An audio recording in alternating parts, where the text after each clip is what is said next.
aquí tenemos una cuestión en Pablo, y es la cuestión que queda abierta. ¿Por qué?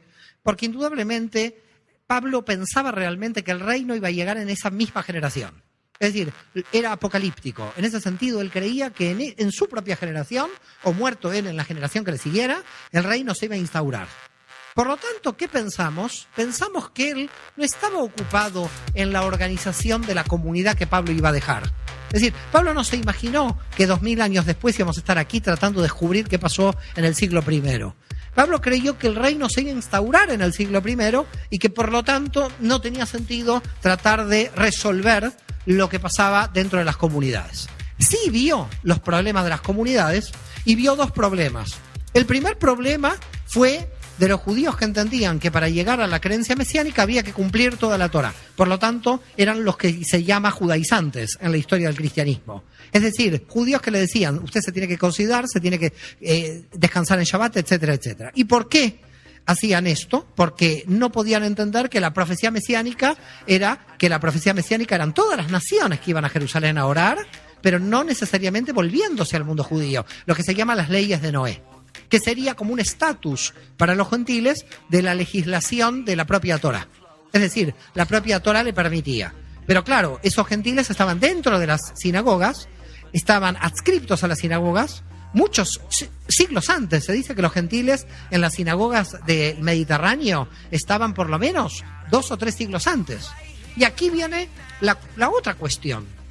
No es el cristianismo, ni Jesús, ni Pablo el que hace que los gentiles entren en las sinagogas. Cuando leemos en Hechos de los Apóstoles que Pablo va a las sinagogas, se encuentra con los gentiles en las sinagogas. Quiere decir que aquí hay otra prueba más. El judaísmo del siglo I y del -1 era muy abierto a que los gentiles ingresaban dentro de la sinagoga. No dejaba a los no judíos fuera de la sinagoga. No es que gracias a Pablo o a Jesús los no judíos podían ingresar. Es que cuando está Pablo en Hechos ya los vemos a los gentiles dentro.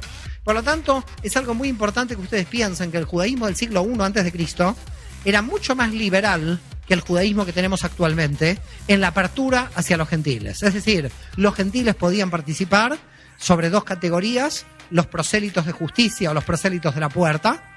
Los prosélitos de justicia son los que estaban en proceso de conversión al judaísmo y los prosélitos de la puerta eran los temerosos de Dios. Bueno, todo esto yo presupongo que lo saben, pero estoy haciendo una pequeña síntesis para decir qué pasó en el siglo I y para entrar en el siglo II. ¿Ok?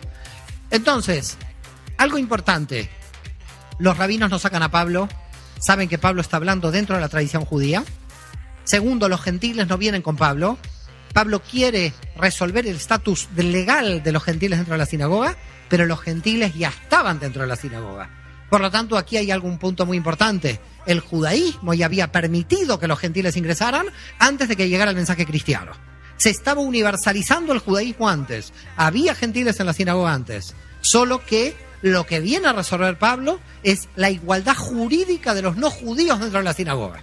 ¿Se entiende de qué estamos hablando? Y esto hay que dejarlo muy en claro, porque parecería que gracias a Pablo entraron los gentiles. No. Gracias a Pablo los gentiles van a tener el mismo estatus que los judíos. Pero no gracias a Pablo los gentiles están en las sinagogas. Las sinagogas 2 siglos antes ya admitían gentiles dentro de las comunidades judías. Va quedando claro de qué estamos hablando. ¿Ok? Además, la prueba es muy simple. Le han hecho de los apóstoles y verán toda la cantidad de gentiles que hay. Pero estos pequeños detalles son importantes. Porque parece que cuando en la historia cristiana uno dice Pablo el apóstol de los gentiles, parece que a partir de Pablo los gentiles empiezan a entrar. No, los gentiles ya estaban. Pablo los regulariza jurídicamente para que se encuentren dentro del estatus de los judíos anteriores dentro de todo el pueblo de Israel.